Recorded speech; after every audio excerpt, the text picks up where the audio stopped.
அப்போஸ்தலர் நடபடிகள் 28ஆம் அதிகாரம். அப்போஸ்தலர் நடபடிகள் 28ஆம் அதிகாரம் முதல் வசனத்தை வாசிக்கலாம். நாங்கள் தப்பி கரை சேர்ந்த பின்பு அந்த தீவின் பேர் மெலித்தா என்று அறிந்தோம். இதிலே வாசிக்கிறோம், நாங்கள் தப்பி கரை சேர்ந்த பின்பு அந்த தீவின் பேர் மெலித்தா என்று அறிந்தோம் என்று வேதம் சொல்லுகிறது.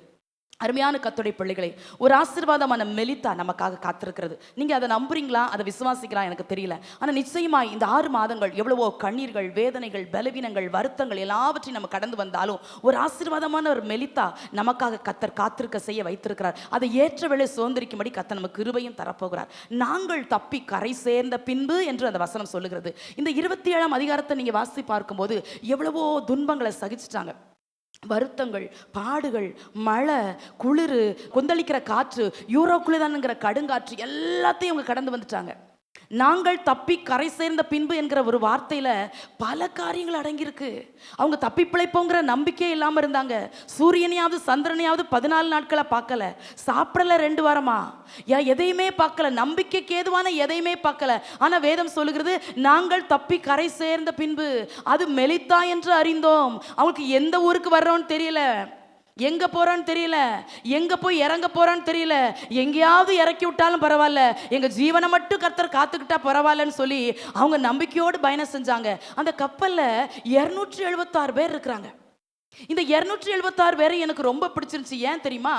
ஒருவர் கூட நம்ம சாகணும்னு நினைக்கவே இல்லை. அந்த 276 பேருக்கும் ஒரு நம்பிக்கை இருக்குது, எப்படியாவது கர்த்தர் எங்களை கொண்டு போய் கரையில சேர்த்துற மாட்டாரா? எல்லாரும் ரட்சிக்கப்பட்டவங்க இல்ல, எல்லாரும் பரிசுத்தவான்கள் இல்ல, எல்லாரும் நீதிமான்கள் இல்ல. அந்த கப்பல்ல இருந்த நிறைய பேர் விசாரணை கைதிகள் இருக்கிறாங்க. ஆனா கூட நம்ம தப்பி கரை சேரணுங்கிறதுல ரொம்ப கவனமா இருக்கிறாங்க. அதனால அவங்க சூரியனை தான் பார்க்கல, சந்திரனை தான் பார்க்கல, சாப்பிடலாம இருந்தா கூட அந்த கரை சேரணும் என்கிற ஒரு நோக்கமே அவளுக்கு முக்கியமான ஒரு நோக்கமா இருந்ததுனால எல்லாவற்றையும் எரியுறாங்க. எரிஞ்சு அந்த கப்பலின் சுமையை லகுவாக்கி நாங்கள் தப்பி கரை சேர்ந்துடணும். கர்த்தருடைய பிள்ளைகளை நம்மளை மூழ்கடிக்கும்படி நிறைய காற்று வீசினது உண்மை, நம்முடைய வாழ்க்கையில் வந்த பலவீனம் வந்தது உண்மை, போராட்டம் வந்தது உண்மை, சத்துரு எத்தனையோ முறையில் வெள்ளம் போல வந்தது உண்மை. இனிமே இதால் ஒரு அடி எடுத்து வைக்க முடியாது, இனிமே நம்ம தப்பி கரை சேர முடியாது, அதனால இதிலே மூழ்கி போயிடலாம் நினைச்சிடாதீங்க. அப்பதான் உங்க விசுவாசம் துளிர் விடணும், அப்பதான் உங்க விசுவாசம் பலம் செய்யணும். ஆண்டவர் என்ன நிச்சயமாய் தப்பி கரை சேர பண்ணுவாரு. அவங்க நம்பிக்கையும் விசுவாசமும் தான் அந்த 276 பேர்ல ஒருவரை கூட அந்த காற்றுகள் வாரிக்கொள்ளல. பத்திரமா சுகமாய் தப்பி கரை சேர்ந்து வர்றாங்க. இந்த கரைக்கில் இறங்கின பிறதான் தெரியுது, அந்த தீவுக்கு பேர் மெலித்தா என்று அறிந்தோம். பேரே தெரியாம வந்து இறங்குறாங்க. இறங்கின பிறதான் பேர் தெரியுது, அது மெலித்தா. மெலித்தா என்றால் காக்கப்படுகிற இடம். ஆசீர்வாதமான மெலித்தாவுக்கு வாருங்கள், சபையாகிய மெலித்தாவுக்கு வாருங்கள், இயேசுவாகிய மெலித்தாவுக்கு வாருங்கள், தேவ பிரசன்னமாகிய மெலித்தாவுக்கு வாருங்கள். மெலித்தாவில் மாத்திரமே ஆசீர்வாதம் இருக்கிறது. பல காற்றுகளை கண்டு நீங்கள் போராடி இருக்கலாம், பல ஏமாற்றங்களை உங்கள் வாழ்க்கையில் நீங்கள் சந்தித்திருக்கலாம். ஆனால் ஒரு மெலித்தாவை தேவன் நமக்காக காத்திருக்க வைத்திருக்கிறார். ஆனால் அந்த மெலித்தாவை சுதந்திரிக்க வேண்டிய நேரம் வந்தாயிற்று. விசுவாசத்தோடு ஆண்டவரே, நல்ல மெலித்தாவில் என்ன கொண்டு வந்து விட்டுருக்கிறீங்களே, நாங்கள் தப்பி கரை சேர வச்சிருக்கிறீங்களே, நீங்களும் நானும் என்னைக்கோ மரித்து போயிருந்திருக்கணும். எத்தனையோ பலவீனங்கள், எத்தனையோ காற்றுகள், எத்தனையோ கொந்தளிப்புகள், எத்தனையோ சத்துடைய சூழ்ச்சிகள், எத்தனையோ சத்துடைய சவால்கள் எல்லாவற்றையும் தாண்டி தாண்டி தாண்டி கர்த்தர் இந்த புதிய மாதத்துல ஜீவனை தந்து சுகத்தை தந்து வாழ வச்சு கிருபையால இரக்கங்களால கர்த்தர் முடிசூட்டி இந்த 7ஆவது மாதத்தை கர்த்தர் நமக்கு காண செஞ்சிருக்கிறாரே. அருமையான கர்த்தருடைய பிள்ளைகளே, ஒரு மெலித்தா நமக்கு உண்டு. சோர்ந்து போகாதீங்க, அதைரியப்பட்டு நிக்காதீங்க. ஒரு மெலித்தாவை கர்த்தர் நமக்காக வச்சிருக்கிறாரு. அவர் அண்டி கொண்ட தேவ பிள்ளைகளுக்கு, எப்படியாவது என்ன கரை சேர்த்துருங்கப்பா, எப்படியாவது என்ன கரை சேர்த்துருங்கப்பா, நாங்க உங்களையே நம்பி இருக்கிறோம். எப்பவுமே பார்த்தீங்கன்னா வாழ்க்கையில நாட்கள் ஆக ஆக வருஷங்கள் தாண்ட தாண்ட நம்பிக்கை குறைஞ்சிரும். இவங்களுக்கு ரொம்ப நாளா இந்த கப்பல்ல பயணம் செஞ்சுட்டே இருக்கிறாங்க. இந்த 27ஆம் அதிகாரத்தை நீங்க வாசித்து பார்க்கும்போது ரொம்ப கிளைமாக்ஸா இருக்கும். அடுத்து என்ன நடக்க போகுது, அடுத்து என்ன நடக்க போகுது, அப்படியே ஒவ்வொரு வசனமும் இருக்கும். ஒரு இடத்துல கூட அவங்க நம்பிக்கைக்கு ஏதுவா ஒண்ணுமே இல்லை. ஒன்னே ஒண்ணுதான் நம்பிக்கை. ஆண்டவர் பவுலை பார்த்து சொல்லிட்டாரு, பயப்படாதே, கர்த்தர் உனக்கு தயவு பண்ணாரு சொல்லிட்டாரு. அந்த வார்த்தையை தான் பவுல் அந்த கப்பல்ல இருக்கிறவங்களுக்கு சொல்றாரு. சரி, ஒரு சூரியனை பார்த்தா நம்பிக்கை வந்துருமா? நோ, பார்க்க முடியல. ஒரு சந்திரனை பார்த்தாலும் நம்பிக்கை வந்துருமா? பார்க்க முடியல. நம்ம வாழ்க்கையும் அப்படிதான். ஒரு நன்மையை பார்த்தா நம்பிக்கை வந்துடும் நினைச்சோம், பார்க்கல. ஒரு ஆசீர்வாதத்தை பார்த்தா நம்பிக்கை வந்து நினைச்சோம், பார்க்க முடியல. ஒரு மாற்றம் வந்திருந்தா, ஒரு செழிப்பு வந்திருந்தா, ஒரு மேன்மை வந்திருந்தா, கர்த்தர் நம்ம ஜெபத்தை கேட்டிருந்தா, ஏதோ ஒரு காரியம் இதுவரைக்கும் எதிர்பார்த்த ஒண்ணுல ஏதோ ஒண்ணு நடந்தா கூட எனக்கு ஒரு நம்பிக்கை வந்திருக்குமே அப்படின்னு நம்ம காத்திருந்தோமே. ஒண்ணுமே வராது போல இருக்குதா தேவனுடைய பிள்ளைகளை? இல்ல இல்ல, ஆண்டவர் தம்முடைய வார்த்தையில உண்மை உள்ளவரா இருக்கிறார். ஆபிரகாம் ஆண்டவர் வாக்குத்தத்தம் கொடுத்துட்டார். ஊர் என்கிற கல்தேய தேசத்தை விட்டு என்னைக்கு ஆண்டவர் ஆபிரகாமை புறப்பட வைத்தாரோ அன்னைக்கே வாக்குத்தத்தம் கொடுத்துட்டார்.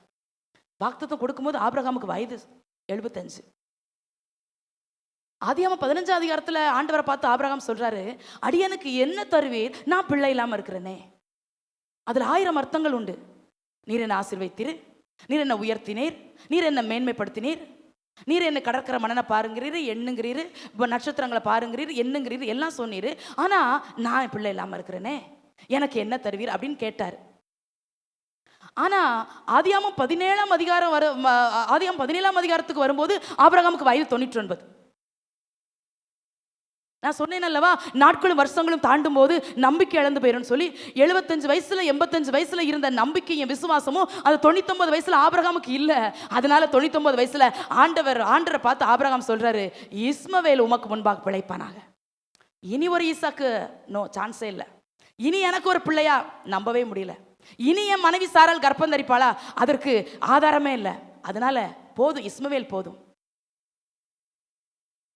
அப்படிப்பட்ட ஒரு முடிவுக்கு வரும்போதுதான் ஆதியாகமம் 18 அதிகாரத்துல ஆண்டவர் ஆபிரகாமை ஆசீர்வதித்து கன்ஃபார்ம் பண்ற வார்த்தையை, நான் உனக்கு ஒரு ஈசாக்க தருவேன், அடுத்த வருஷம் நான் உன்னிடத்துல வருவேன், சாராள் ஒரு உற்பவ கால திட்டத்திலே ஒரு குமாரனை அணைத்து கொண்டிருப்பாள் என்று. இதே தான் நம்முடைய வாழ்க்கையிலும் நாட்கள் ஆகும்போது, வருஷங்கள் தாண்டும் போது, நேரம் ஆக ஆக, சூழ்நிலைகள் மாற மாற நம்முடைய வாழ்க்கையில ஐயோ இனி ஒரு காரியம் நடக்காதா, இனி ஒரு காரியம் நமக்கு நம்பிக்கைக்கு ஏதுவா நடக்காதா அப்படின்னு நம்ம நினைப்போம். இப்போ இவங்களை தப்பி கரை சேர கர்த்தர் பண்ணாரு. இந்த ஆசீர்வாதமான மெலித்தாவுக்கு, இந்த சுகமான மெலித்தாவுக்கு கர்த்தர் பத்திரமா கொண்டு வந்து கரை சேர வைத்தார். 2ஆம் வசனத்தில் நீங்க வாசிக்கும் போது, அந்நியராகி அந்த தீவார் எங்களுக்கு பாராட்டின அன்பு கொஞ்சம் அல்ல என்று சொல்லி வாசிக்கிறோம். அவங்க அந்நியர், யாருன்னே தெரியாது. இதுவரைக்கும் பவுலோ இல்லை என்றால் பவுலோடு சேர்ந்தவர்களோ அந்த கப்பல்ல பயணம் செஞ்சவங்களோ இந்த தீவை பார்த்ததே இல்லை. தேவனுடைய பிள்ளைகளே, இந்த தீவில் இருக்க ஜனங்களை முன்ன பின்ன பார்த்ததில்ல. இவங்க ஒன்று கடிதம் போட்டு அவங்களுக்கு தெரியப்படுத்தல, நாங்கள் இப்படி ஒரு கப்பல்ல ஒரு கேங்கா வந்து இறங்க போறோம், எங்களை வரவேறுங்க அப்படின்னா சொல்லவே இல்லை. யாருன்னே தெரியாது, முகவரி தெரியாத பிள்ளைகளை அந்த அந்நியராகி அந்த தீவார் அன்போடு ஏற்றுக்கொண்டாங்க. அந்த 2ஆம் வசனம் அழகா சொல்லுகிறது, அந்நியராகி அந்த தீவார் எங்களுக்கு பாராட்டின அன்பு கொஞ்சம் அல்ல. அப்படின்னா என்ன அர்த்தம்? ரொம்ப அன்பு பாராட்டி இருக்கிறாங்க. யாருன்னே தெரியாதவங்கள அன்போடு ஏற்றுக்கிட்டாங்க. அந்நியர்களே அந்த கப்பல்ல வந்த தேவ ஜனங்களுக்கு அவ்வளோ அன்பு பாராட்டி இருக்கும்போது, தேவனுக்கு நம்ம அந்நியர்கள் அல்ல, இந்த சபைக்கு நீங்களும் நானும் அந்நியர்கள் அல்ல. நம்ம எவ்வளோ தேவனை நேசிக்கணும், நம்ம எவ்வளவோ இந்த சபையை நேசிக்கணும், இன்னும் நம்முடைய அன்பு கூட்டி கொடுக்கப்படணும். ஆண்டவருக்காக, ஊழியங்களுக்காக, ஊழியத்தின் மேன்மைகளுக்காக நம்முடைய அன்பு எங்க போச்சு? கர்த்தர் நன்மை செய்யும் போதெல்லாம் அவரை நேசிச்சோம், கர்த்தர் நன்மை செய்யும் போதெல்லாம் அவரை தேடி வந்தோம். ஆனா கர்த்தர் நம்முடைய வாழ்க்கையில சில சூழ்நிலை வழியா, சில சிற்சை வழியா கர்த்தர் நம்ம நடத்தும் போது அழைத்த மறந்தோம், சில நேரத்துல ஜெபிக்கிறத மறந்தோம், தேவ சமூகத்தை மறந்தோம், தேவன் கொடுக்க வேண்டிய கனத்தை மறந்தோம். கர்த்தருடைய பிள்ளைகளை இந்த காலவெளியில கர்த்தர் நம்முடைய அன்பை கூட்டி கொடுக்கணும்னு கர்த்தர் விரும்புறாரு. ரொம்ப அழகா சொல்லப்பட்டிருக்குது, அந்நியராகி அந்த தீவார். அந்நியர், அவங்க சொந்த பந்தம் கிடையாது, இதுவரை பார்த்திராத முகமறியாத நபர்கள் அவங்க. ஆனா அவங்க ரொம்ப அன்பா அந்த தீவாரை அந்த தீவார் இந்த கப்பல்ல இருந்து இறங்கின அந்த சக பயணிகளை ஏற்றுக்கொண்டாங்களாம். எவ்வளவு அழகா சொல்லப்பட்டிருக்குது. கர்த்தருடைய பிள்ளைகளே, இது சாதாரணமான ஒரு காரியம் இல்லை. 276 பேரை 3 மாசமா வச்சு சாப்பாடு கொடுத்துருக்காங்க. விருந்து மருந்து 3 நாள் சொல்லுவாங்க, 3 மாசமா 3 நேரமும் இந்த 276 பேருக்கும் சாப்பாடு கொடுக்கறது எவ்வளவு கஷ்டம் தேவனுடைய பிள்ளைகளே. அன்பு அதை லகுவா செய்ய வச்சுச்சு. நீங்களும் நானும் தேவனை அதிகமா நேசிச்சோன்னா ஒரு கூட்டத்தை கூட விட மாட்டோம். நம்ம அன்பு கூட கூட தேவனுக்காக சில பிரயாசங்களை படுவோம், லாபத்தை கூட நஷ்டமா எண்ணுவோம். தேவனுடைய பிள்ளைகளே, இந்த 7ஆவது மாதம் கர்த்தர் உங்களிடத்துல இடத்துல ஒன்றை எதிர்பார்க்கல, அன்பை அதிகமா கூட்டி கொடுக்கிற மாசமா இது மாறட்டும். அன்புல குறைஞ்சிட்டீங்களா? ஆதி அன்புல குறைஞ்சிட்டீங்களா? தேவனோடு இருக்கிற நெருக்கத்துல குறைஞ்சிட்டீங்களா? கொஞ்சம் செக் பண்ணி பார்க்கலாமா நம்ம வாழ்க்கைய. எங்க குறைஞ்சோம்? எதனால நின்னுட்டோம்? எதனால ஓட முடியாம நம்முடைய ஓட்டத்தை தடைப்பட்டு போச்சு? ஓட்டத்தை தடை செய்யறதுக்கு சத்துரு எத்தனையோ காரியங்களை எத்தனிச்சான். எழும்ப முடியலதான். தேவனுக்காக இந்த காரியத்தை மறுபடியும் நான் செய்யணுமா? அநேக கேள்விகளோடு நிற்கிறோம். இல்லை, இந்த பாதையில் ஓடித்தாகணும். அதான் எபிரேயர் 12 பவுல் அழகா சொல்றாரு, விசுவாசத்தை துவக்கிற முடிக்கிறவருமாகிய இயேசுவை நோக்கி பொறுமையோடு நடங்கன்னு சொல்லல, ஓடுங்கிறாரு. ஓட வேண்டிய தூரம் வெகு தூரம். பலவீனத்து மத்தியிலும் ஓடித்தாகணும், நிந்தைகளையும் ஓடித்தாகணும், போராட்டங்களை ஓடித்தாகணும், சூழ்நிலைகள் சாதகமா இல்லாட்டிலும் ஓடித்தாகணும். ஏன்னா அந்த அன்பு உள்ளத்துல அப்பா போட்ட அன்பு நம்மளை நெருக்கி ஏவுது, நெருக்கி ஏவுது. தேவனுடைய பிள்ளைகளை, அந்த அன்பு உங்களை நெருக்கி ஏவுதா? இல்லையே. கவலை உங்களை நெருக்கி ஏவுது, பலவீனம் உங்களை நெருக்கிட்டு, போராட்டங்கள் உங்களை நெருக்கி போட்டுருச்சு. நீங்க மறுபடியும் தேவனுக்காக எழும்ப முடியாதபடி அந்த போராட்டத்தை நினைச்சிட்டீங்க. இந்த கால வேளையில அவனுடைய கல்வாரி அன்பு, அந்த தேவ அன்பு, உங்க இருதயங்களை ஊற்றப்பட்ட அன்பு உங்களை நெருக்கட்டும், உங்களை உந்தி தள்ளட்டும். எங்க எதனால நின்னுட்டீங்கப்பா? எதனால நின்னீங்க? எதனால ஜெபத்தை விட்டுட்டீங்க? எதனால பைபிள் வாசிக்கிறத விட்டுட்டீங்க? எதனால உந்தி மாதிரி உங்களுக்கு தேவனை தேட முடியல? தேவனுடைய பிள்ளைகளே, நாட்களும் நேரங்களும் வேகமா நிமிஷம் போல கடந்து போய் கொண்டிருக்கிறது. யோபா தான் அழகா சொல்றாரு, என் நாட்கள் நெய்கிறவன் எரிகிற நாடாவிலும் தீவிரமா ஓடுது. தறி நெய்றவங்களை பார்த்தீங்கன்னா வேகமா தறி நெய்வாங்க, நூல் அதில் வீசி எறிவாங்க. அதை காட்டிலும் என் நாள் தீவிரமா ஓடுது. 6 மாசத்தை முடிச்சிட்டோம், 7வது மாசம்னு சொல்றோம். அப்படி போய் டிசம்பர் 31 வந்துடும். ஆனா ஒண்ணு கவலை, அந்த டிசம்பர் 31 பார்க்கறதுக்கு அப்பா நம்மளை உயிரோட வச்சிருப்பாரோ என்னமோன்னு எனக்கு தெரியாது. ஆனா ஒண்ணு, இருக்கிற நாட்களை பயன்படுத்தி கொள்வோம். அன்பு உங்கள் இருதயங்களை ஊற்றப்படட்டும். உங்க இருதயம் ஒரு நாள் கல்லா இருக்கக்கூடாது. அந்நியராகி அந்த தீவா இருக்கே, அந்த அன்பு எங்கிருந்து வந்துச்சோ எனக்கு தெரியல. ஏன் தேவ பிள்ளைகளாகிய நம்மிடத்துல ஏன் அந்த அன்பு இல்லாம போச்சு? சபைக்கு காட்ட வேண்டிய அன்பை ஏன் நீங்க காட்டாம போனீங்க? தேவனுக்கு காட்ட வேண்டிய அன்பை ஏன் நீங்க காட்டாம போனீங்க? ஊழியக்காரன்ட்ட காட்ட வேண்டிய அன்பை ஏன் நீங்க காட்டாம போனீங்க? ஏன் 4 பேர் அன்பா உங்களால விசாரிக்க முடியல? ஏன் 4 பேருடைய பாரத்தை உங்களால ஏற்று சுமக்க முடியல? தேவனுடைய பிள்ளைகளே, நம்முடைய மேல வச்ச அன்பினால வேதம் தெளிவாய் சொல்லுகிறது, அவர் முந்தி நம்மிடத்துல அன்பு கூர்ந்தாராம். முந்தி நம்மிடத்துல அன்பு கூர்ந்ததுக்கு நீங்களும் நான் என்ன செஞ்சோம் அவருக்காக? நம்ம நீதிமான்கள் இல்லையே, நம்ம பாவிகளா இருக்கும்போது அந்த அன்பு நமக்காக முந்தி கொண்டதே, அந்த அன்பை நமக்காக முந்தி காட்டினாரு. தேவனுடைய பிள்ளைகளே, அதிகமான அன்பை நமக்காக அப்பா ஊற்றி கொடுத்திருக்கும் போது, அன்பு இருந்தா தாராளமா தேவன் கொடுப்பீங்க. அன்பு இருந்தா சூழ்நிலை பார்க்காம தேவ சமூகத்துல வந்து நிற்பீங்க. அன்பு இருந்தா தாராளமா சொல்லி அல்ல சொல்லாமலே விசாரிப்பீங்க. எங்கேயோ அன்பை காட்ட முடியாதபடி பிசாசு நம்முடைய இருதயத்தை கட்டி போட்டான். தேவனுடைய பிள்ளைகளே, ஆதியில கொண்டு வந்து வச்சிருந்த உங்க அன்பை ஏதோ ஒரு காரியம் தடை பண்ணி போட்டுச்சு. முந்தி மாதிரி தேவனை நீங்க சேவிக்க முடியல, முந்தி மாதிரி நீங்க தேவ சமூகத்துக்கு ஓடி வர முடியல. ஏன் தெரியுமா? காரணம் ஒண்ணும் இல்ல, அன்பு எங்கேயோ தடைபட்டு நிக்குது. எனக்கு ரொம்ப பிடிச்சிருந்துச்சு, அந்நியர் என்று எழுதப்பட்டிருக்குதே ஆண்டவரே. அந்த அந்நியருக்கே அந்த அன்பு இருக்குமானா, சொந்த பிள்ளையா தேவன் நம்மை வாங்கி கொண்ட நமக்கு எவ்வளவு அன்பு இருக்கணும்? யார் வந்தாலும் வராட்டிலும் நம்ம வந்து நிக்கணுமே, நம்ம வந்து தேவ சமூகத்தில் நிக்கணுமே, நம்ம வந்து தேவ சபையை விசாரிக்கணுமே, நம்ம ஜெபிக்கணுமே, நம்ம பிரயாசப்படணுமே, நம்ம ஓடணுமே. அருமையான கர்த்தருடைய பிள்ளைகளே, நேரம் இல்லை, அதனால அடுத்த பாயிண்ட் போறேன். ஆனா அந்த வசனத்தை என்னால மறக்க முடியல. அந்நியராகி அந்த தீவார் எவ்வளோ அன்பு செலுத்தி இருக்கிறாங்க. யாருமா அவங்களுக்கு சொல்லி கொடுத்தது அன்பு காட்ட? இப்படி ஒரு கூட்ட ஜனங்கள் கப்பல்ல இருந்து இறங்குவாங்க, அதுல ஒரே ஒருத்தன் தான் பவுல், அந்த தேவ மனசு வர்றான் அப்படின்னு சொல்லி யாரும் கொடுக்கல. எவ்வளவு விசாலமான இருதயம் தேவனுடைய பிள்ளைகளே. அந்நியர்களுக்கு எவ்வளவு விசாலமான இருதயம் இருக்கும்போது ஏன் நமக்கு விசாலமான இருதயம் இல்லை? ஏன் என்னாத்மாவை முடிச்ச உடனே ஓடணும்னு நினைக்கிறோம்? ஏன் சபையில வந்து இன்னும் கர்த்தரை அதிகமா தேடணும்னு இருக்கு மறந்து விடுறோம்? கர்த்தர் இந்த நாட்களில் உங்க இருதயங்களை உடைத்து தேவ அன்பா அதிகமா ஊற்றுவாராக. அன்பு பெருகட்டும். அன்பு பெருகிற இடத்துல கோபம் குறையும், அன்பு பெருகிற இடத்துல தாழ்மை வரும், பொறுமை வரும், பொறாமைகள் மாறும், சகிப்புத்தன்மை வரும்.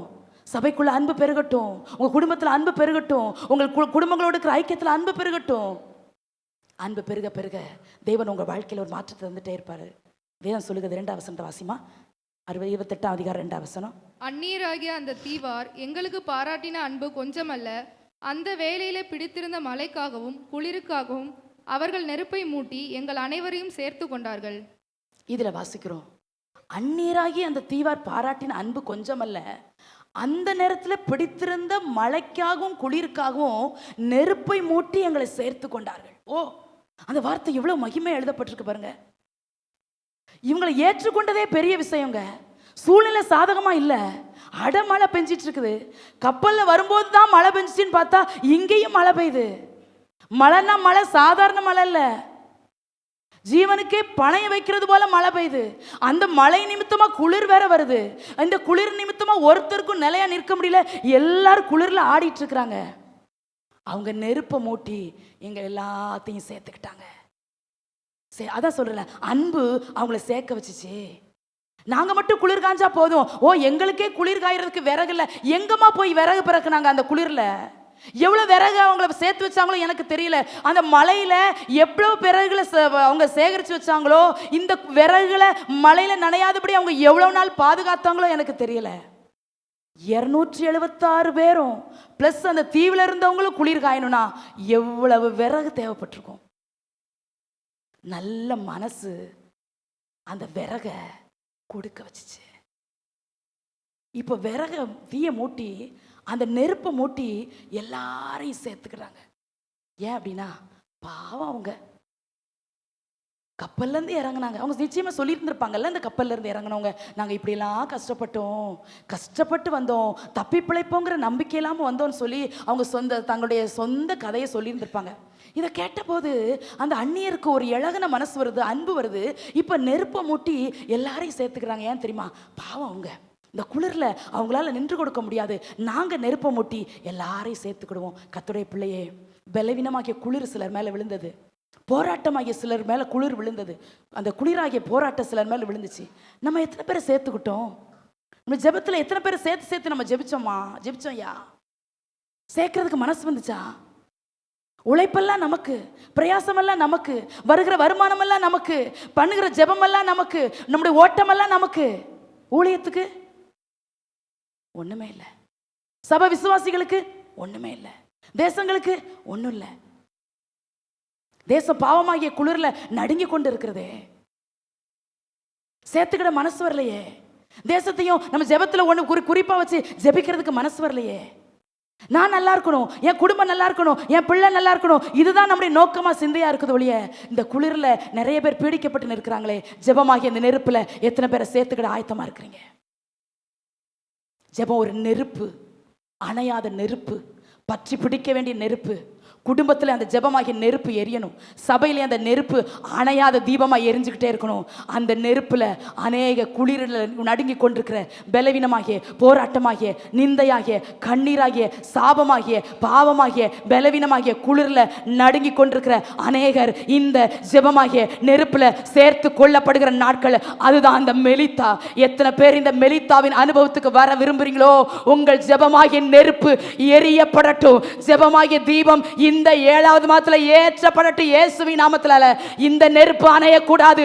தேவ பிள்ளையே, இந்த ஜெபமாகிய நெருப்பு அணைந்து விட்டால் உன் குடும்பம் குளிர்ல நடுங்கும். அந்த குளிர்ல நடுங்க கூடாதுங்கிறதுக்காகத்தான் ஆண்டவர் ஜெபமாகிய நெருப்பை நம்மளை ஏற்ற சொல்றாரு. அந்த நெருப்பை ஏற்ற அவங்களுக்கு சொல்லி கொடுத்தது யாரு? அவங்க அந்நியர், சத்தியத்துக்கு தூரமானவங்க, தேவன்னா யாருன்னு தெரியாது, தேவனுடைய பிள்ளைங்கன்னா யாருன்னு தெரியாது. அவங்களே அந்த நெருப்பை மூட்டி குளிர்ல நடுங்குகிறவங்களை சேர்த்து கொண்டாங்கன்னா, இந்த ஜெப நாட்கள், இந்த மெலித்தாவின் அனுபவங்கள் நம்மளை இன்னும் அநேகரை கத்தரண்ட சேர்க்கணும். இந்த சபையாகிய மெலித்தாவுக்கு வெளியில் நின்று பாவமாகிய குளிர்ல, பிசாசாகிய குளிர்ல நடுங்கி கொண்டிருக்கிற அநேகர் இந்த மெலித்தாவுக்கு வரணும். அநேகர் கூட்டம் கூட்டமாய் இந்த சபையாகிய மெலித்தாவுக்கு வந்து சேர்க்கப்படணும். எத்தனை பேருக்கு அந்த ஆசை இருக்கிறது? அப்பா, இந்த மெலித்தாவுக்காக நான் பிரயாசப்படுவேன். இந்த ஜெபமாகிய நெருப்பை நான் ஏற்றுவேன் ஆண்டவரே. குளிர்ல ஒருவரை நடுங்கிறத நான் பார்க்க மாட்டேன். இந்த சபையாகிய இந்த மெலித்தாவுக்கு கூட்டிட்டு வருவேன். இல்லை என்றால் ஜெபமாகிய நெருப்பை ஏற்றி அதுல அநேகரை சேர்த்துக் கொள்வதற்கு ஆயத்தம் என்று எத்தனை பேர் ஒப்பு கொடுக்கிறீங்களோ இந்த காலை வேளையில? மெலித்தா உங்களுக்கு தூரமாய் அல்ல, மெலித்தா உங்களுக்கு அருகிலே காத்து கொண்டிருக்கிறது. எவ்வளவு நல்ல மனசு பாருங்க. நெருப்பை மூட்டி அதுல எங்களை சேர்த்து கொண்டார்கள். எனக்கு ரொம்ப பிடிச்சிருந்துச்சு. சேர்க்கிறதுக்கு மனசு வராதுல்ல. ஒரு குடும்பத்தில் ஒரு பலவீனம் வரும்போது, ஒரு போராட்டம் வரும்போது நம்ம சேர்க்கிறதுக்கு நமக்கு மனசு வராது தேவனுடைய பிள்ளைகளே. ஆனா அவங்க அதை பார்க்கலையே. எங்க விறகு காலி ஆயிரும் நினைக்கலையே. இந்த நெருப்பு மூட்டுறதுக்கு நாங்க எவ்வளவு பிரயாசப்படணும். குளிர்லையும் மழையிலையும் எப்படிமா தீ பிடிக்கும்? எப்படி தீ பிடிக்கும்? கொஞ்சம் பிரயாசம் தானே பட்டிருக்கணும். கஷ்டப்பட்டு தானே அவங்க அந்த தீயை மூட்டி இருந்திருக்கணும். ஒரு விறகு கூட மழையில நனைஞ்சிருந்தா தீ பிடிச்சிருக்காதே. தேவனுடைய பிள்ளையே, உன் விறகு குளிர்ல நனைகிற விறகா நீ இருக்காத. நீ பற்றி எறிய வேண்டிய விறகா இருக்கணுமே ஒழிய நீ பச்சை விறகா இருக்க கூடாது. நீ பச்சை விறகா இருந்தா எப்படி ஜெபமாகிய நெருப்புல நீ ஒரு நெருப்பு உன் வாழ்க்கையில ஏற்றப்படும்? அவங்க அதை தான் செஞ்சாங்க. அந்த குளிர்ல நடுங்கி கொண்டிருந்த அந்த தீவில் அந்த கப்பல்ல இருந்து இறங்கினவங்க எல்லாம் தன்னோடு கூட சேர்த்து கொண்டாங்க. 3 வசனத்தை வாசிமா. பவுல் சில விறகுகளை வாரி அந்த நெருப்பின் மேல் போடுகையில் ஒரு விரியன் பாம்பு அனலுரைத்து புறப்பட்டு அவனுடைய கையை கவ்வி கொண்டது. இதுல வாசிக்கிறோம், பவுல் சில விறகுகளை வாரி அந்த நெருப்புல போடும்போது ஒரு விரியன் அனலுரைத்து அவனுடைய கையை கவ்வி கொண்டது. எல்லாரும் விறகுகளை வாரி போட்டிருப்பாங்க. ஏன்னா ரொம்ப பேர் இருக்கிறாங்க, பெரிய ஒரு கூட்ட ஜனங்கள் இருக்கிறாங்க. இவ்வளோ பேர் குளிர் காயணும்னா நிறைய விறகுகள் அவங்களுக்கு நிச்சயமா தேவைப்பட்டிருந்திருக்கும். எல்லாரும் விறகுகளை வாரி போடும் போது அமைதியா இருந்த அந்த விரியன் அபிஷேகம் பெற்ற, ரட்சிக்கப்பட்ட, தேவ அழைப்பை பெற்ற ஒரு ஊழியக்காரனாகிய பவுல் சில விறகுகளை வாரி போடும்போது அந்த விரியனால மறைந்திருக்க முடியல. அது அனலுரைத்து புறப்பட்டு அவனுடைய கையை கவ்வி கொண்டது. இப்போ அந்த நெருப்பு எரியும் போது பவுல் இன்னும் எரியணும்னு நினைக்கிறாரு. எரிகிற தீ போதல பவுலுக்கு. நாங்களும் அதான் நினைக்கிறோம். நீங்க இம்மட்டும் ஒத்துழைக்கிறீங்க, சிலர் இம்மட்டும் நீங்க வந்து விசாரிக்கிறீங்க, இம்மட்டும் நீங்க அன்பா இருந்தீங்க. இது போதாது, இது காணாது, இது நமக்கு இன்னும் கொஞ்சம் உங்களுடைய பிரயாசம் வேணும். இன்னும் எல்லாரும் ஜெபிக்கணும், சின்ன பிள்ளைங்களா ஜெபிக்கணும், பெரியவங்களா ஜெபிக்கணும், எல்லாரும் கூடி கூடி ஜெபிக்கணும். எப்போது சபையில ஜெபமாகி நெருப்பு எரிஞ்சிட்டே இருக்கணும்.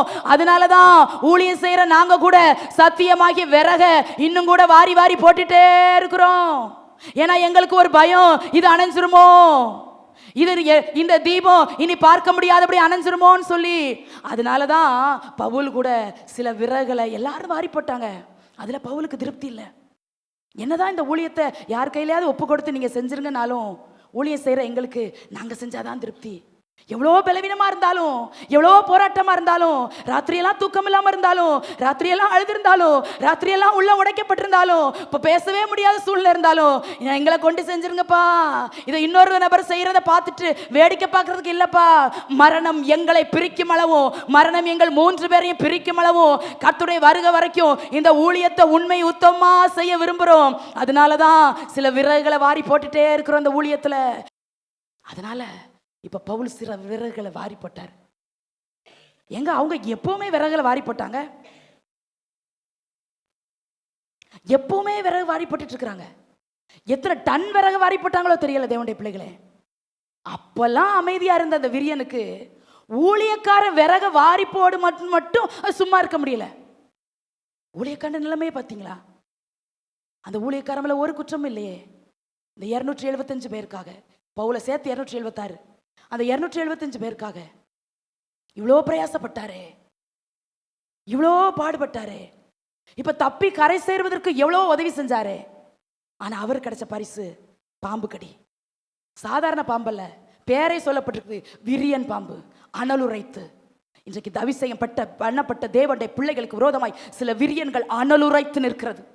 எத்தனை பேர் அதை ஆவியில உணர்றீங்கன்னு தெரியல. சாதாரண விரியன்கள், பொல்லாத விரியன்கள் அனலுரைத்து புறப்பட்டு ஊழியக்காரனுடைய ஜீவனை, இல்லை என்றால் அபிஷேகம் பண்ணப்பட்ட, அழைக்கப்பட்ட, ஜெபிக்கிற, தேவ சமூகத்தில் போராடுகிற, திறப்புல நிற்கிற, சபைக்காக பாடுபடுகிற, ஊழியக்காரனுக்காக ஜெபிக்கிற அநேகுடைய பிள்ளைகளுக்கு விரோதமாய் அனலுரைத்து என்றால் கோபப்பட்டு பொல்லாத சர்ப்பங்கள் படம் எடுத்துக்கொண்டு தலையை உயர்த்தி கொண்டு இருக்கும்போது ஜெபமாகிய நெருப்பு எங்கே ஏற்றப்படுகிறதோ அங்கே சத்துருடைய தலை நசுக்கப்படும் இயேசுவின் நாமத்தினால். அந்த விரியன் அவன் அனலுரைத்து வெளியே வந்ததுன்னு மட்டும் சொல்லப்படல, கையை கவ்வி கொண்டது என்று சொல்லப்பட்டிருக்குது. இன்னைக்கு நிறைய பேருடைய ஜீவனை பிசாசு கவ்விக்கொள்ளும்படி அநேக குடும்பங்களை, அநேக குடும்பத்தின் நன்மைகளை, அநேக குடும்பத்தின் ஆசீர்வாதங்களை கவ்விக்கொள்ளும்படி விரியன்கள் அனலுரைத்து புறப்பட்டு நிற்குது. ஆனா பயப்பட வேண்டாம், பயப்பட வேண்டாம், பயப்பட வேண்டாம், பயப்பட வேண்டாம். ஒன்னே ஒன்று செய்யணும், நெருப்பு அதிகமாக ஏற்றப்படணும். அபிஷேகமாகிய நெருப்பு, ஜெபமாகிய நெருப்பு அதிகமாக ஏற்றப்படணும். ஏன் தெரியுமா?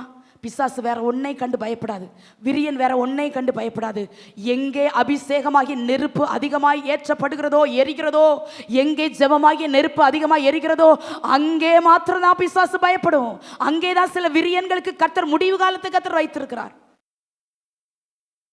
அடுத்த வசனத்தை வாசித்தா ரொம்ப ஆச்சரியமா இருக்கு. விஷப்பூச்சி அவன் கையிலே தொங்குகையில், அது கீழே விழல பாருங்க. ஏன்னா அது பவுல சோலி முடிச்சாதான் அது கீழே விழும். அது கடிச்சா மட்டும் அதுக்கு திருப்தி இல்லை. அது கையை கவிட்டா மட்டும் அந்த விரியனுக்கு திருப்தி இல்லை. அதுக்கு தேவை பவுலோட ஜீவன். இன்னைக்கு நிறைய விரியன்கள் அப்படிதான் நமக்கு விரோதமாக சவால் விட்டு இருக்குது. அதுக்கு தேவை நம்முடைய ஜீவன், நம்முடைய குடும்பத்தின் ஜீவன், நம்முடைய பிள்ளைகளுடைய ஜீவன், நம்முடைய குடும்பத்தின் மேன்மை, நம்முடைய குடும்பத்தின் நன்மைகள். இப்போ அது தொங்குகையில் எல்லாரும் வந்து தட்டி விட்டுருக்கலாம்ல. இவனால நன்மை பெற்றவங்க தானே அந்த தீவுல இந்த கப்பல்ல இருந்து இறங்கினாங்க. ஐயோ இவர் கையிலையா பாம்பு தொங்குது, ஒருத்தன் கூட அந்த எண்ணம் வரல. எல்லாரும் தொங்குறதாங்க வேடிக்கை பார்த்தாங்க. இன்னைக்கு நிறைய பேர் நம்ம குடும்பத்துல பலவீனத்தில் நம்ம தொங்கி கொண்டிருக்கிறத வேடிக்கை பார்த்துட்டு இருக்கிறாங்க. கவலையில கண்ணீர்ல நம்ம நிக்கிறத வேடிக்கை பார்த்துட்டு இருக்கிறாங்க. யாருக்குமே மனசு வரல. ஐயோ நமக்காக பரிதாபப்பட்டு, ஐயோ இந்த பிள்ளைங்க இந்த போராட்டத்தில் தொங்கிட்டு இருக்கிறாங்களே, இந்த பலவீனத்தில் நடந்து போயிட்டு இருக்கிறாங்களே, இந்த உரத்திரத்தின் வழியா நடந்து போயிட்டு இருக்கிறாங்களே, யாருக்குமே இந்த மனசு வரல. ஒருத்தர் கூட வந்து ஒருத்தர் நான் நினைக்கிறேன் ஒரு 500 பேராக இருந்திருப்பாங்களா, 276 பேர் ப்ளஸ் தீவில் இருக்கிறவங்க சேர்த்து. இந்த 500 பேர்ல ஒருத்தன் கூட அங்கே மனசு வரல. எவ்வளோ பொல்லாத ஜனங்கள் பாருங்க. அன்பு பாராட்டின அதே ஜனங்கள் இங்க வேற மாதிரி மாறிட்டாங்க. மனசுடைய அன்பை கண்டு ஏமாந்துடாதீங்க. அன்பா இருப்பேன் என்று சொல்வார்கள், ஆனா எதிர்பார்க்கும் போது அன்பை செலுத்துவதற்கு வர மாட்டாங்க. யாருடைய அன்பை எதிர்பார்த்து இருக்கிறீங்க தேவனுடைய பிள்ளைகளே? உங்களை என்னை நேசிக்கிற நல்ல தகப்பன் ஒருவர் உண்டு. உங்களை என்னை பட்சமாய் விசாரிக்கிற ஒரு நல்ல தகப்பன் உண்டு. நம்ம மேல உருக்கமாய் இரக்கமாய் இருக்கிற ஒரு அன்பு தகப்பன் உண்டு. அவரை மட்டும் சார்ந்து கொள்ளுங்க. இப்ப விஷப்பூச்சி இவன் கையில தொங்குகையில் அவங்க அந்த தீவார் கண்டபோது, இவன் கொலைபாதகன், இவனை இந்த விரியன் பிழைக்க ஒட்டாது என்று சொல்லி தங்களுக்குள்ளேயே சொல்லிக் கொண்டார்கள். வேகமா வந்து தட்டி விட்டு அவனுக்கு ஒரு ஃபர்ஸ்ட் எய்டு செஞ்சிருந்து பவுல் பிழைக்கட்டும்னு சொல்லி செய்யறதுக்கு ஒருத்தன் கூட மனசு வரல. இனி பிழைக்க ஒட்டாதனே முடிவெடுத்துட்டாங்களாம். இனி பவுல் கொஞ்ச நேரத்தில் செத்து விழுந்துருவான், இவனை அடக்கம் பண்ணிடலாம், ஒரு அடக்க ஆராதனையை நடத்திடலாம் நினைச்சிட்டாங்க. நிறைய பேர் நம்மளை அப்படிதான் நினைச்சுக்கிட்டு இருக்காங்க. இனி இந்த ஊழியம் தலையெடுக்காது, இந்த குடும்பம் தலையெடுக்காது, இந்த பிள்ளைங்க முன்னேறாது, இந்த குடும்பம் வாழாது, இந்த குடும்பம் இனிமே நன்மையான காரியத்தை நோக்கி முன்னேறி செல்லாதுன்னு அவங்களுக்குள்ளே சொல்லிக்கிட்டாங்க. Don't worry. அவங்களுக்குள்ளே சொல்லிக்கிறத நினைச்சு நீங்க பயப்பட வேண்டாம். யார் மூலமாக சொல்லி விட்டதை நினைச்சு நீங்க பயப்பட வேண்டாம். மனுஷன் எழுதின எல்லா தீர்ப்புகளையும், மருத்துவம் எழுதின எல்லா தீர்ப்புகளையும் கூட மாற்ற நம்முடைய தேவனால முடியும். நம்முடைய தேவன் பராக்கிரமசாலி. அவர் தீர்ப்புகளை மாற்றி எழுதுகிறவர், தலை விதிகளை மாற்றி எழுதுகிறவர். யார் சொன்னா நம்ம வாழ மாட்டோம்னு, யார் சொன்னா நம்ம முன்னேற மாட்டோம்னு சொல்லி ஒரு தேவன் உங்களையும் என்னையும் தாயின் கற்பத்தில் உருவாக்கும் போதே, முன்குறித்திருக்கும் போதே கர்த்தர் உங்களுக்காக எனக்காக நன்மைகளை ஆசீர்வாதங்களை நம்முடைய சிரசின் மேல் போட்டாயிற்று. அதை தடுப்பதற்கு யாரும் முடியாது.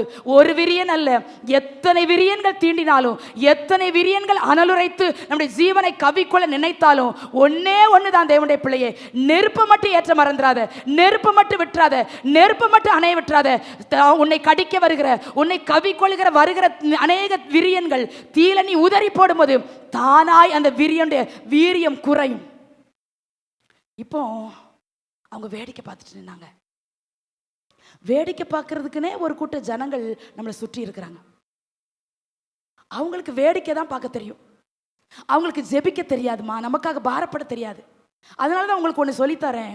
யாராவது வந்து எக்கா நல்லா இருக்கிறீங்களா, அண்ணே நல்லா இருக்கிறீங்களா, ஏன்க்கா டல்லா இருக்கிறீங்கன்னா உங்கள் இருதயத்தின் பாரத்தை அடுத்தவங்ககிட்ட சொல்லாதீங்கப்பா, சொல்லாதீங்கய்யா, சொல்லாதீங்கம்மா. நிறைய பேர் நீங்கள் இதில் தான் தவறுறீங்க. அன்பா விசாரிச்சாங்களே, ஃபோனில் என்கிட்ட மணிக்கணக்காக பேசுனாங்கன்னு ஏதோ உங்கள் இருதயத்தின் குமுறலை நீங்கள் அங்கே கொட்டிட்டீங்க. நோ, வேண்டாம். சொல்லணும்னா ஒன்னே ஒன்று தான் இருக்குது, தேவ சமூகம்தான் இருக்குதுப்பா, தேவ சமூகம்தான் இருக்குது. அங்கே வந்து சொல்லுங்களேன். அப்பா கேட்க ஆசையா இருக்கிறாரு. ஏன் நீ அழுதுட்டே இருக்கிற சொல்ல மாட்டாரு, ஏன் என்கிட்ட பேசிட்டே இருக்கிற சொல்ல மாட்டாரு.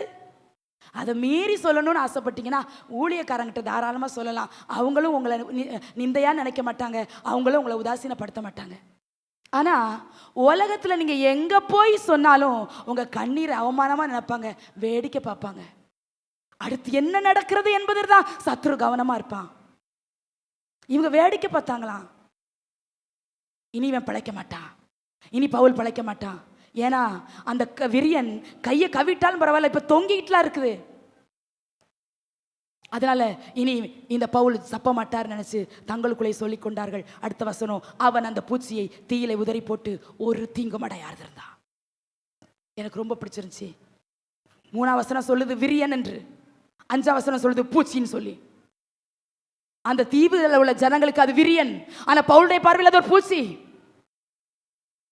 உலகத்தின் பார்வையில நீங்களும் நானும் பெரிய பிரச்சனையில இருக்கிறது போல தெரிகிறது, மலை போல துன்பத்தில் நம்ம அவிட்டது போல தெரியுது. ஆனா நமக்கு தான் தெரியும், இது ஒரு பனி போல, இந்த மலை போல வந்த துன்பங்கள் பனி போல அகன்று போகும். இது சாதாரணமானது, இது லேசானமானது, இது எளிதாய் நம்ம கடந்து செல்லலாம். எத்தனையோ துன்பங்களையும் வனாந்தரங்களையும் போராட்டங்களையும் பள்ளத்தாக்குகளையும் தாண்டி வந்த நமக்கு இது ஒரு மேட்ரா? இது ஒரு மேட்ரா? இது ஒரு அற்ப காரியம், இது ஒரு சாதாரணமான காரியம். இதை தாண்ட மாட்டோமா? இதை ஜெயிக்க மாட்டோமா? இதுல கர்த்தர் நம்ம கூட இருக்க மாட்டாரா? இதுல நம்மளை கைவிட்டுருவாரா? நிறைய பேருக்கு ஊழியக்காரங்க வீட்டில் என்ன நடக்குதுன்னு பார்க்குற ஆசை. நான் இதில் ஒரு காரியத்தை சொல்லிட்டு அடுத்த பாயிண்ட் போகிறேன். எந்த ஊழியக்காரனுக்கும் பலவீனமாக இருக்கும்போது, போராட்டத்தில் இருக்கும்போது, அவங்க சில இக்கட்டு வழியாக நடக்கும்போது வேடிக்கை மட்டும் பார்த்துறாதீங்க. கர்த்தர் உங்களை வேடிக்கை நிறுத்திடுவார். வேடிக்கை பார்க்கவே கூடாது, வேடிக்கை பார்க்கக்கூடாது. ஒரு ஊழியக்காரன் பலவீனமா போறது நமக்கு சந்தோஷமா? சில இள ஊழியர்கள் இள வயதுல மறிக்கிறது நமக்கு சந்தோஷமா? ஊழியக்காரங்க மறிக்கிறத சாதாரணமா எடுத்துட்டு ஓடுதோ உலகம். அதான் வேதம் சொல்லுது, நீதிமான் மடிந்து போகிறான், ஒருவரும் அதை சிந்தையில வைக்கிறது இல்லை. நம்ம சிந்திக்கிறதே இல்லை. ஏன் பரிசுத்தவான்கள் கொஞ்ச வயசுல எடுத்துக்கொள்ளப்பட்டாங்கப்பா? ஏன் கொஞ்ச வயசுல சாகுறாங்க? அவர் சீக்கிரமா வர்றாருங்கிறதுக்கு அது ஒரு அடையாளம், உபத்திரவ காலம் வரப்போறதுக்கு அது ஒரு அடையாளம். இனிமேலாவது தேவனுடைய பிள்ளைகள் படுகிற உபத்திரவத்தை வேடிக்கை பார்த்துறாதீங்க. ஜெபிங்க, ஜெபத்துல போராடுங்க. எங்களுக்கு மட்டும் இல்ல, உலகம் முழுது உண்மையாய் ஊழியம் செய்கிற எல்லா பரிசுத்தவான்களுக்காக ஜெபமாகிய நெருப்பு இடைவிடாமல் ஏற்றப்படணும். இங்க வாசிக்கிறோம், அவன் அந்த பூச்சியை தீயில உதறி போட்டு ஒரு தீங்கு அடையாது இருந்தான். அவங்க விரியனா பார்த்தாங்க, பவுல் பூச்சியா பார்த்துட்டு போ சி அப்படின்னு உதறிட்டாராம். எதை உதறி போடுவோம்? சின்ன காரியத்தை உதறிடுவோம், தூசியை தான் உதறுவோம். பெரிய காரியத்தை உதறதுக்கு அலறினார் என்று போடல, ஓடினார், வீரியனை கண்டு ஓடினார் என்று போடல, எனக்கு உதவி செய்ய வரும்படி அவர் கத்தினார் என்று போடல, உதறி போட்டார். எதுல? தீயில உதறி போட்டார். ஆல்ரெடி ஏற்கனவே ஏற்றப்பட்ட அந்த தீயில அந்த விரியனை அவர் உதறி போட்டார். கர்த்தருடைய பிள்ளையே, பலவீனத்தை ஜெபமாகி தீயில உதறி போடு, அபிஷேகமாக நெருப்புல உதறி போடு. நீ உதரப்பட வேண்டிய இடம் மெலித்தா, மெலித்தவாகிய தேவ பிரசன்னத்துல வந்து உதரப்பட வேண்டியவத்தை நீ உதறி போட்டாயானால் உன் ஜீவனை கவ்விக்கொள்ள நினைக்கிற எந்த விரியனை உன்னை தீண்ட முடியாது.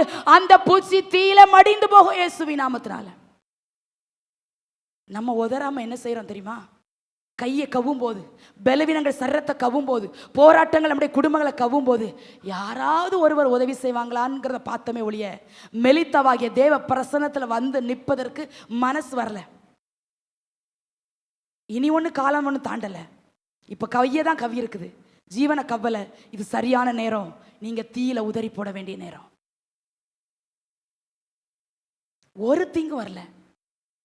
அடுத்த வசனம் நேரில் நாளை சொல்லிட்டு போறேன். அவனுக்கு வீக்கம் கண்டு அவன் சடுதியாய் சாவான் என்று அவங்க பார்த்து கொண்டிருந்தார்கள். இப்பவும் அவங்க பார்க்க தான் செய்யறாங்க. உலகம் நம்மளை வேடிக்கை தான் பார்த்துட்டு இருக்குது. உலகம் நம்மளை வேடிக்கை பார்க்குது. ஐயோ, இந்த குடும்பம் வாழ்ந்திருக்குதே, இந்த குடும்பம் செழிச்சிருமோ, இந்த குடும்பம் நல்லா இருந்துருமோ, இந்த ஊழியம் வளர்ந்து முன்னேறி செல்லுமோ. இவங்களும் அந்த தீவாரும் அவன் கூட வந்த ஜனங்களும் வேடிக்கை பார்த்துட்டு இருக்கிறாங்க.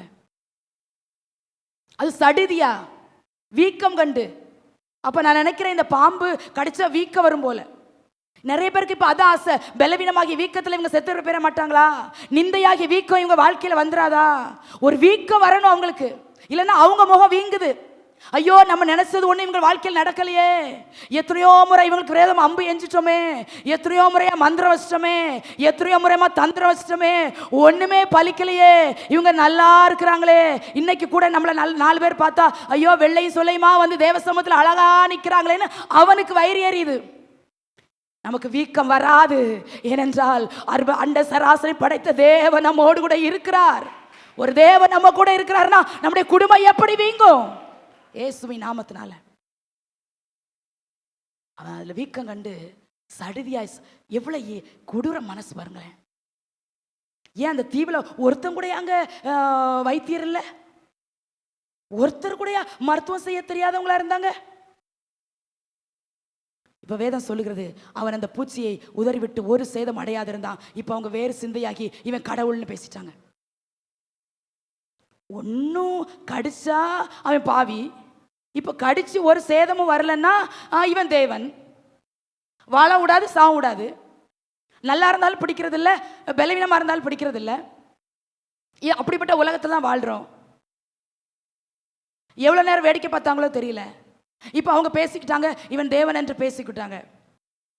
ஆனா ஆண்டவர் பெரிய மகத்துவமான காரியங்களை இந்த மெலித்தா தீவில் செய்ய ஆயத்தமா இருந்தார். இதை பார்த்துட்டு 7வது வசனத்துல வாசிக்கிறோம், தீவுக்கு முதலாளியாகிய அந்த புபிலி என்பவன் அவன் இவர்களை சேர்த்து கொண்டு பட்சமாய் 3 நாள் இவர்களை விசாரிச்சான். ஒரு இரக்கம் கிடைக்கும்படி செய்தார், ஒரு தயவு கிடைக்கும்படி செய்தார். தயவு கிடைக்க வேண்டிய இடம் மெலித்தா, பட்சமாய் விசாரிக்கப்பட வேண்டிய இடம் மெலித்தா. ஏன்? அந்த விரியன் தீயில உதறி போடப்பட்டதே அந்த அடையாளம். அதனால தாங்க இந்த தயவு, அதனாலதான் தயவு. ஒருவேளை பவுல் அந்த விரியன் கடிச்சு சாகாம இருந்திருக்கலாம், ஆனா வீக்கமாவது வந்திருந்தா ஆண்டவர் இவ்வளவு அற்புதம் செஞ்சாருன்னு அந்த தீவில் இருக்கிற ஜனங்கள் தேவனை நம்பியிருக்க மாட்டாங்களே. ஒரு சேதமும் வராததுனால அவங்க நினைச்சாங்க, இவன் ஆராதிக்கிற தேவன் உண்மையுள்ள தேவன், நம்முடைய குடும்பத்துக்கு ஒரு சேதம் வராததே தேவன் நம்மோடு இருக்கிறார் என்பது அடையாளம். இம்மட்டு கர்த்தர் நம்மளை பாதுகாத்ததே அவர் நம்மோடு இருப்பது அடையாளம். இவ்வளவு பலவீனத்திலும் கர்த்தர் நிர்மூலமாகாமல் கர்த்தர் காலையில் ஆராதிக்க கொண்டு வந்ததே அந்த அடையாளம். அதனால அந்த தீவுக்கு முதலாளி இப்ப கூட்டிட்டு போறான். கீழே உள்ள வசனங்களை வாசித்து பார்க்கும்போது அந்த முதலாளியுடைய தகப்பன் சுகம் இல்லாம இருக்கிறான், அவன் வந்து விடுதலை வாங்கிட்டு போறான். அது மட்டும் இல்ல, அநேக வியாதியஸ்தர்கள் வர்றாங்க. எங்க? மெலித்தாவின் தீவில பவுலை பார்க்கும்படி, பவுலத்துல வந்து சுகம் பெறும்படி எல்லாரும் வர்றாங்க. கர்த்தருடைய மகத்துவ கிரியைகள் 7ஆம் வசனத்திலிருந்து 9ஆம் வசனத்திலிருந்து வெளிப்படுகிறது. 10வது வசனத்துல வாசிக்கிறோம், 3 மாதம் இவங்க அங்கேயே தங்கி இருக்கிறாங்க. இப்ப 3 மாதம் ஆன பிற்பாடு வார்த்தையை முடிக்க போறேன், புறப்பட வேண்டிய நேரம் வந்தாயிற்று. அதனால யார் இவங்களுக்கு சாப்பாடு கொடுப்பா? இவங்க இன்னொரு கப்பல் ஏற வேண்டிய நேரம் வந்தாயிற்று. தேவ பிள்ளைகளே, நல்ல சாப்பாடு போட்டாங்க, நல்லா இருந்துச்சுங்கிறதுக்காக இந்த மெலித்தாவில் அவங்க தங்கி இருக்க முடியாது அல்லவா? அவங்க எழும்ப வேண்டிய நேரம் வந்தாயிற்று என்பது அந்த தீவில் உள்ள ஜனங்கள் கண்டபோது இவங்களுக்கு தேவையானதெல்லாம் 10வது வசனத்தில் வாசிக்கிறோம், அந்த கப்பல்ல ஏற்றினாங்க. எங்களுக்கு தேவையானவர்களை ஏற்றினார்கள். ஓ, எவ்வளவு தேவன் தம்முடைய தயவுள்ள பிள்ளைகளுக்காக, தேவன் தம்மை தேடுகிற பிள்ளைகளுக்காக எவ்வளவு காரியங்களை செய்கிறார். தேவனுடைய பிள்ளைகளே, பட்சமாய் விசாரிக்க செய்தார், ஒரு தீங்கு வராதபடி செய்தார். அனலுரைத்து புறப்பட்ட சில விரியன்களை கவ்விக்கொண்ட நினைத்த சில விரியன்கள் மத்தியில கர்த்தர் பவுலுடைய ஜீவனை பாதுகாத்தது மட்டுமல்ல, தேவையானது ஏற்ற எல்லாத்தையும் அவங்க வந்து ஏற்றினாங்க கப்பல்ல. அவங்களுக்கு என்ன தலைவிதியா இவங்களுக்கு ஏற்றணும்னு? தேவையானதெல்லாம் எடுத்து வச்சிட்டோம், பவுலும் நீங்களும் உன் கூட வந்தவங்களை ஏற்றி வாங்கிட்டு போங்க, சுமந்துட்டு போங்க. நோ, சொல்லல. தேவன் பெரியவர் என்பதை அந்த தீவில் இருக்கிறவங்க கண்டு கொண்டாங்க. தேவன் தேவைகளை சந்திச்சாரு. நிச்சயமா சொல்றேன், இந்த கப்பல்ல இருந்து இறங்கின ஒருத்தன் கூட எல்லாவற்றையும் இழந்துதான் வந்திருக்கிறாங்க. ஜீவன் மட்டும் தான் தப்பிச்சு ஒழிய சாப்பாடு இல்லை, சரக்குகளால் எரிஞ்சிட்டு தான் வந்தாங்க, கோதுமையெல்லாம் கடல்ல வீசிட்டு தான் வந்தாங்க. யாருக்கும் என்னதும் இல்லை. நான் நினைக்கிறேன் உடுத்தின வஸ்திரத்தை தவிர அவங்களுக்கு எதுவுமே இருந்திருக்காதுன்னு. ஆனா கர்த்தர் அவங்க சூழ்நிலை அறிந்த தேவன் அந்த மெலித்தாவில் அவர்களை கைவிடாதபடி தேவையானவர்களை அந்நியர்கள் ஏற்றும்படி கர்த்தர் கிருபை செய்தார். தேவைகளை பார்த்து இந்த 7வது மாசத்துல பயந்துருக்கிறீங்களா? தேவைகள் சந்திக்கப்படுகிற மெலித்தாவாய் உங்கள் காரியம் மாறும். இயேசுவின் நாமத்தினால உங்கள் தேவைகளை கர்த்தர் சந்திக்கிற மாதம், உங்கள் தேவைகளை கர்த்தர் பார்த்து கொள்கிற மாதம். அவர் யெகோவாயிரா இருக்கிறார். பாடணும்ல, அவர் தோள்களின் மேலே நம்ம சார்ந்திருப்பதால நமக்கு என்ன கவலை? அவர் நம்முடைய மேய்ப்பரா இருக்கிறாரு, நமக்கு அரணான அடைக்கலமா இருக்கிறாருமா. தேவைகள் பெருசா இருக்கலாம், காரியங்கள் ஒண்ணு வாய்க்காம இருக்கலாம், அழுது தவிச்சிருக்கலாம், படுக்கையை கண்ணீரால நீங்க நினைச்சிருக்கலாம், யாருக்கும் தெரியாத மறைவிடத்துல நீ அழுது கொண்டிருந்திருக்கலாம். இந்த மெலித்தாவின் ஆசீர்வாதங்கள் அநேகம் உண்டு, சொல்றதுக்கு நேரம் இல்ல. வீட்டில் போய் தியானிங்க. தப்பி கரை சேர்ந்த பின்பு அவர்கள் மெலித்தாவுக்கு வந்தார்கள், காக்கப்பட விட வேண்டியதுக்கு வந்தார்கள். கர்த்தருடைய பிள்ளைகளே, விரியன்கள் நமக்கு விரோதமாய் பலவீனமாகிய போராட்டமாகிய கண்ணீராகிய சத்துருடைய கிரியையாகிய பல விரியன்கள் பல விதத்துல நமக்குள்ள அனலுரைத்து புறப்பட்டு கொண்டிருக்கிறது. ஆனா அதை பார்த்து பயப்படணும்னு அவசியமே இல்லை. ஜெபமாகிய தீயில உதறி போட வேண்டிய நேரம். உதறது நீங்கள் தான். யாரோ உங்கள் கையை பிடிச்சி உதருங்க, நல்லா உதருங்க, இன்னும் கொஞ்சம் வேகமாக உதருங்க சொல்ல மாட்டாங்க. உதறது உங்கள் வேலை, உதறது உங்கள் வேலை. உதறி போட வேண்டிய நேரம் தேவனுடைய பிள்ளை. உதறிடலாமா? தேவ சமூக பலவீனத்தை உதறி போடு, உன் கண்ணீரை உதறி போடு, உன் பாவத்தை உதறி போடு, உன்னை பிடித்திருந்த பீடையாகிய சாபத்தை உதறி போடு இயேசுவின் நாமத்தினால. நீ எழும்ப வேண்டிய நேரம் வந்தாயிற்று. மெலித்தாவல நிற்கிற நீ உதறி போட வேண்டியவற்றை உதறி போடுவாய். ஆனால் உனக்கு விரோதமாய் எழும்பி நிற்கிற வீரியன்களை நீயே அதமணி போடுவாய். உனக்கு ஒரு சேதம் வராது. ஆசீர்வாதம் மெலித்தா உனக்காக காத்திருக்கிறது. எல்லாரும் எழும்பி நிற்கலாம்.